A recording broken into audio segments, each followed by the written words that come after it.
யார் உங்கள் ஆத்துமாவை குறித்தும் நித்திய ஜீவனை குறித்தும் பரலோகத்தை குறித்தும் பேசுகிறார்களோ அது தேவனிடத்திலிருந்து வந்தது. யார் பேசினாலும் சரி. அது ஒரு ஆட்டுக்குட்டிக்கு ஒப்பாக 2 கொம்புகளை உடையதாய் இருந்தது. வலு சர்ப்பத்தை போல பேசினது. பார்க்கிறதுக்கு எப்படி இருக்குது?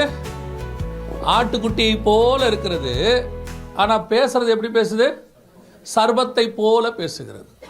அப்போ பார்க்கறதுக்கு ஆட்டுக்குட்டினா இயேசு கிறிஸ்து, கிறிஸ்துவினுடையவர்கள்.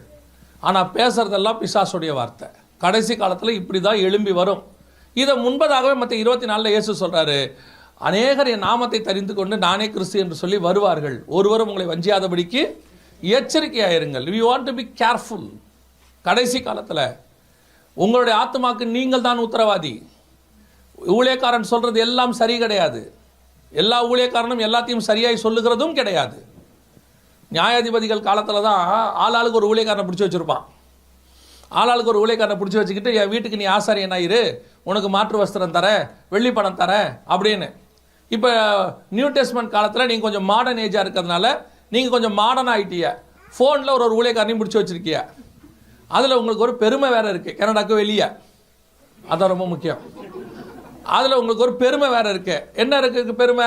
எனக்கு அவரை ரொம்ப நல்லா தெரியும், எப்போ ஃபோன் பண்ணாலும் அவர் பேசுவார். அப்போ வேலை இல்லாமல் இருக்காருன்னு அர்த்தம். எப்போ ஃபோன் பண்ணாலும் ஒரு ஊழியக்காரர் எடுத்து பேசிகிட்டே இருக்கிறான்னா அப்போ அந்த ஆளுக்கு என்ன இல்லை? வேலை இல்லை. பிஸியாக இருந்தால் ஏன் பேச போகிறான்? அப்புறம் கூப்பிட்றேன்னு வச்சிட போகிறாரு. உங்களுக்கு அதில் ஒரு பெருமை, எனக்கு அவரை தெரியும், எனக்கு இவரை தெரியும். நல்லா தெரிஞ்சுக்கொள்ளுங்க, ஊழியக்காரனை தெரிஞ்சுக்கிறது ஒன்றும் தப்பு கிடையாது. ஆனால் ஊழியக்காரனை தெரிஞ்சுக்கிறதுனால ஹெவனில் முன்னுரிமையும் கிடையாது. உனக்கு இவரெல்லாம் தெரியுமா, வா உனக்கு முன்னாடி சீட்டு போட்டு வச்சுருக்கிறோன்னு ஹெவனில் கூட்டு போகிறதும் கிடையாது. நீங்கள் தான் உங்கள் ஆத்மாவுக்கு உத்தரவாதி. சர்ச்சு உத்தரவாதி அல்ல, சபையினுடைய போதகரும் உத்தரவாதி அல்ல. அவரும் கூட்டிகிட்டு போய் கையை பிடிச்சி கொண்டு வந்து, இப்போ தம்பி சேகர் இருக்கிறாரு, அவர் யாருக்காவது கான்ஃபிடென்ட் கொடுத்துருக்கிறாரா? டோன்ட் வரி, நான் வருகையில் உங்களை ஃபஸ்ட்டு கூட்டு போய் முன்னாடி உட்கார வச்சுறேன், நம்ம சர்ச்சுக்கு வந்துட்டீங்கல்ல, உங்களுக்கு 33% இடஒதுக்கீடு வாங்கி வச்சுருக்கேன், டோன்ட் வரி சொன்னாரா? சொல்ல முடியாது. ஏன் முடியாது தெரியுமா? நாங்கள் போகிறது தான் ஃபஸ்ட்டு பார்ப்போம். அதான் உண்மையும் கூட. நம்ம வேலை தான் ஃபஸ்ட்டு. உங்களை எல்லாம் பரலோகத்துக்கு போகிறதுக்கு வழி சொல்கிறதுக்கு தான் சபை இருக்குது. பரலோகத்துக்கு போகிறதுக்கு வழியை காட்டுறதுக்கு தான் ஊழியக்காரன் இருக்கான். கையை பிடிச்சி கொண்டு போய் விடுறதுக்கு எந்த ஊழியக்காரனும் இங்கே உத்தரவாதம் இல்லை. கையை பிடிச்சி கொண்டு போய் விடுறாருன்னா அது ஆண்டவராக இயேசு கிறிஸ்து ஒருவர் மட்டும்தான். அப்போ நீங்கள் இந்த ஊழியக்காரனை பிடிச்சி வச்சுக்கிறதுல என்ன கிடையாது? பிரயோஜனம் கிடையாது. நேசிங்க, நான் உங்களுக்கு அதெல்லாம் குற்றமாகவே சொல்லலை. ஆனால் அவர் நம்மளை பரலோகத்துக்கு கூட்டு போவார், அவர் சொன்னால் சரியாக இருக்கும், அவர் பர்ஃபெக்ட்டு அப்படின்னு உலகத்தில் ஒருத்தர் கூட கிடையாது. Not even a single one. Jesus Christ, one and only the God who is most perfect one. No other than him. இன்னைக்கு உங்களுக்கு அது வரணும். இதை தான் பிசாசு யூஸ் பண்ணிக்கிறான். ஒரு ஊழியக்காரனை மேலே கொண்டு போகிறான், பிசாசு அமைதியாக இருக்கான். ஏன் அமைதியாக இருக்கான் தெரியுமா? இந்த ஆளை கீழேயே தள்ளிட்டோம்னா அவன் மட்டும்தான் விழுவான். உயர்ற வரைக்கும் அமைதியாக விட்டுட்டு அங்கே கீழே தள்ளணும்னா அவனுக்கு பின்னாடி 50,000 பேர் விழுவான். அப்போ நீங்கள் என்ன செய்யணும்? எந்த ஊழியக்காரரையும், திருப்பியும் சொல்கிறேன், நீங்கள் உடனே எல்லாரையும் சந்தேக கண்ணோட பார்க்க வேண்டிய அவசியமும் இல்லை. இல்லையா? இவர் விழுந்துருவாரோ, இவர் என்னைக்கு விழுவார், வெகு சீக்கிரத்தில் விழுவாரா மாட்டாரா, பொறுத்திருந்து பாருங்கள். அதெல்லாம் இல்லை. அந்த ஆள் பண்ண ஊழியம் பண்ணிட்டு போட்டோம், அவர் சொல்கிறத கேளுங்க, சரியா தப்பான்னு பாருங்க, சரியாக இருந்தால் வச்சுக்கோங்க, தப்பாக இருந்தால் அந்த ஆளுக்கு ஜோ பண்ணிட்டு போயிட்டே இருங்க. அவ்வளோதான், வேலை முடிஞ்சு. நீங்கள் எப்போ கண்மூடித்தனமாக 100% இவர் சொல்கிறதெல்லாம் சரி அப்படின்னு நினைக்கிறீங்களோ வஞ்சிக்கப்படுவீர்கள். வஞ்சிக்கப்பட வாய்ப்பு இருக்கிறது.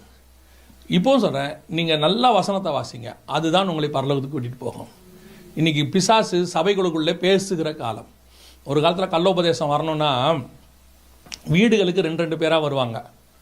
உங்களுக்கு தெரியும், ஒரு 25 வருஷத்துக்கு முன்னாடி இந்த கள்ளோபதேசக்காரங்க வருவாங்க, வீட்டுக்கு வருவாங்க, 2 பேராக வருவாங்க. வந்துட்டு என்ன செய்வாங்கன்னா, ஆளுக்கு ஒரு உபதேசத்தை கொண்டு வருவாங்க. ஆனால் அவன் ரொம்ப நல்லா வருவான், பர்ஃபெக்டாக வருவான். அவன்ட்டு நம்ம ஊர் பாஸ்டர்ஸ்லாம் ஒரு காலத்தில் சொல்லி வச்சாங்க எங்களுக்கெல்லாம்.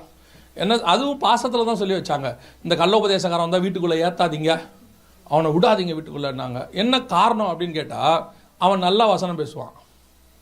யார்? கள்ளோபதேசக்காரன். இந்த நல்லோபதேசக்காரன் இருக்கம்ல, அவனுக்கு வசனமே வராது. ஏன்னா அது பைபிளே படிக்காது. அதுக்கு அப்படி ஒரு பெருமை. நாங்கள்லாம் கிருபாசனம், சிபிஎம், ஏஜி, ஏசிஏ, ஆனால் பைபிளே படிக்காது. அந்த கள்ளோபதேசக்காரன் இருக்கான்ல, அவன் நல்ல வசனம் வாசிப்பான், மடமடன்னு எடுத்து சொல்லுவான். அதனால் அப்போ இருக்க பாஸ்டர்ஸ்லாம் ரொம்ப பயப்படுவாங்க. கள்ளோபதேசக்காரனை வீட்டுக்குள்ளே விட்டுறாதீங்க, வச்சிக்கப்பட்டுருவீங்க, உங்களை ஏமாத்திடுவான் அப்படின்னு சொல்லுவாங்க. அன்றைக்கி கள்ளோபதேசக்காரன் வீட்டுக்கு வந்தான், இன்றைக்கி கள்ளோபதேசக்காரன் கைக்கு வரான், ஃபோன்லேயே வருது எல்லாம். நீங்கள் எந்த பக்கம் திருப்பினாலும் கள்ளோபதேசம், எது சரி எது தப்பு. ஒருத்தன் சொல்கிறான், நீ 1000 வருஷம் இந்த பூமியில் உயிரோடு இருக்க போகிற, எதுக்கு? 70 ஓட்டி முடிக்கிறதுக்கு அவன் பாவம் படுற பாடு பெரும்பாடாக இருக்குது. இல்லை 1000 வருஷம் நீங்கள் உயிரோடு கூட இருக்க போகிறீர்கள். அதாவது பிசாசு அன்னைக்கு நீ சாகவே மாட்டேன்னு சொல்லிச்சுல்ல, அதை அப்படியே மாடிஃபை பண்ணி நீங்கள் சொல்லிட்டு இருக்கிறான். ஒரு பக்கம் சாவாமை உபதேசம், ஒரு பக்கம் ப்ராஸ்பரிட்டி, ஒரு பக்கம் கிரேஸ், ஒரு பக்கம் ஹைப்பர் கிரேஸு, ஒரு பக்கம் சூப்பர் கிரேஸு, எல்லாம் அப்படி போய் இப்போ உங்களுக்கும் எப்படி இருக்குது? இதெல்லாம் கேட்க நல்லா இருக்கு பாருங்க, கேட்குறது காதுக்கு நல்லாவே இருக்கும், ரொம்ப சந்தோஷமாக இருக்கும். பா, இன்று நீ ஹெலிகாப்டர் வாங்க போகிறாய், இந்த வருஷம் கர்த்தர் கொடுக்க போகிறார்.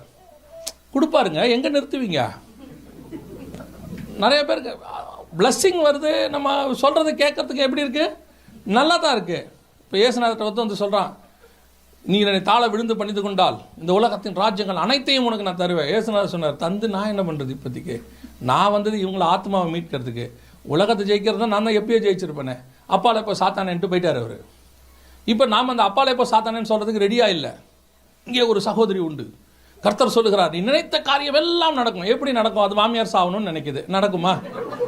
அது நடக்குமா? நீங்கள் சொல்லி பாருங்க. நம்ம நினைக்கிற காரியம் எல்லாம் நடக்குமா?